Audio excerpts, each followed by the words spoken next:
Hello friends, today we will do an introduction to graphs. Graphs are pictorial representation of numbers and datas. You must have seen these pictures in newspapers, notebooks, magazines, television, etc.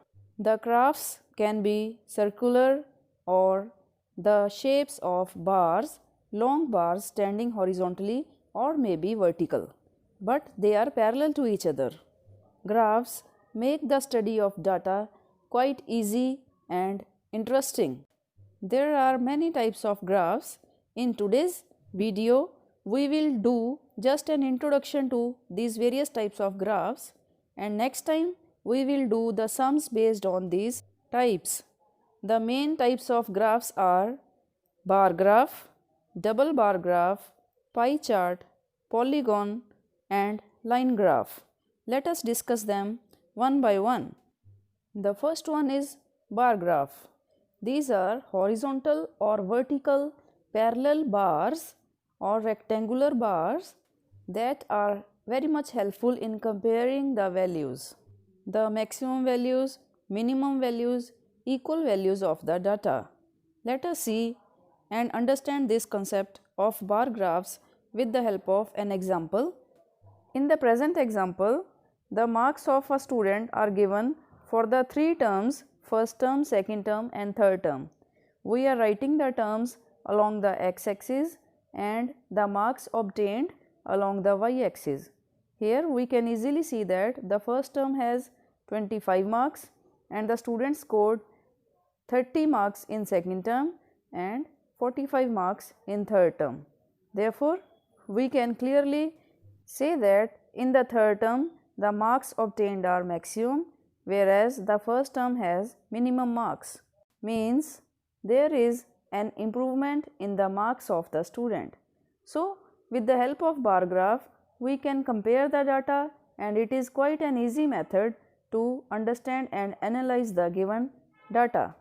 The bar graph can be double also, means double bar graph, where two values are compared simultaneously, like this.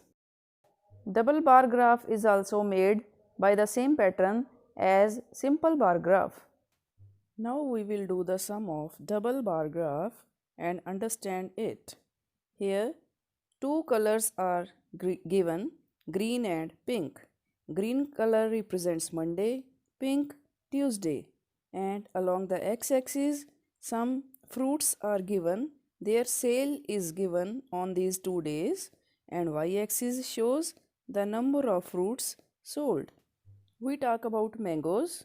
On Monday their sale is between 15 and 20, and on Tuesday it reaches above 20, means on Tuesday more mangoes are sold. Similarly, apples and oranges are sold more on these days, but papaya has same sale. See, it is between 20 and 25 on both the days. The level of graph is same for Monday and Tuesday in case of papaya. But in case of banana, it has reduced. The sale is lessened on Tuesday. After double bar graph, there is pie chart. Let us understand pie chart. Pie is a portion of a circle. In pie chart, data is represented in circular form. Like here in the given picture, it is asked, what is your favorite fruit? And reading the chart, we observe that the maximum response is for banana, that is 30%. And next comes grapes with 27%, pineapple with 20%, oranges in 30% and peach 10%. When we will do the sums of these pie charts and double bar graphs etc., then we can easily understand the concept of these graphs. From pie chart, it is clear that maximum liking is for banana and minimum for peach. So circular picture help us to do the sums. The next comes polygon graph. Here it is almost similar like bar graph. Then what is the difference? The gap between these bars.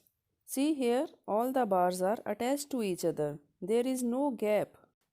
Here, the values of graph are taken in terms of intervals, like interval between 20 to 30, then 30 to 40, 40 to 50, and so on.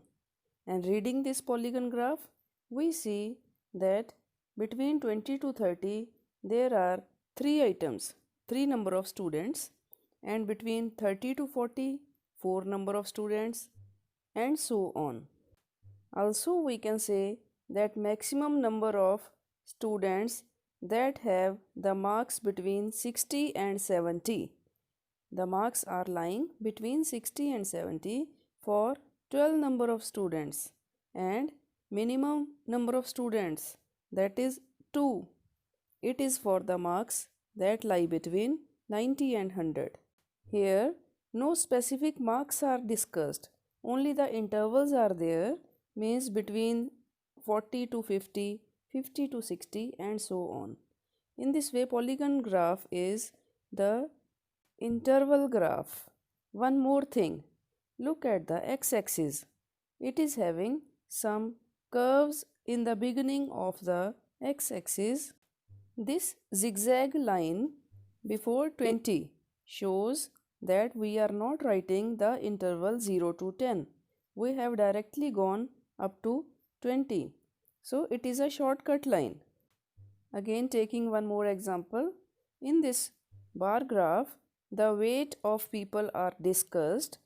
Along x-axis, the weight is given, and y-axis shows number of people. Let us read this graph. The 4 people have weight lying between interval 40 and 45. 12 people have the weight between 45 and 50. 13 people 50 and 55. 6 people have weight between 55 and 60. And finally, 5 people have weight between 60 and 65. Again, making the zigzag line in the beginning of x-axis from 0 to 40 shows that we are not taking the intervals before 40. It is directly reaching up to 40. Now the graph shows the minimum number of people have the weight between 40 and 45, that is 4. 4 people have the weight between 40 and 45, and 13 people have the weight between 50 and 55, that is maximum number of people. In this way, polygon graph help us to compare the data, but here the values are only given in terms of intervals. Next comes the line graph. As the name suggests, in this graph, data is written in forms of lines. First, we put some points or decimals on the given value, and then join these points to make a line. Let us see its example. Here, the graph of time and temperature is given. The temperature was 37 degrees at 6, 40 degrees at 10, 38 degrees at 2, and then finally it reduced to 35 degree at 6. First we put these points at respective temperatures and then join these all. See, this type of graph is useful when the data is fluctuating, and reading the curve we can say that the temperature was maximum, that is 40 degrees at 10, and minimum temperature was 35 degrees at 6 in the evening. Also, the curve was rising high between 6 and 10, and then it just fell down between 10 and 6. In this way also we can compare the data and do the sums of the statistics. So friends, today we discussed various types of graphs and their introduction. In our next video, we will do the sums of these graphs, and till then, do read the introduction from your course book also. For any queries, write to us in our comment box. Subscribe our channel and press the bell button for more notifications. That is all for today. Take care and work hard. Bye bye.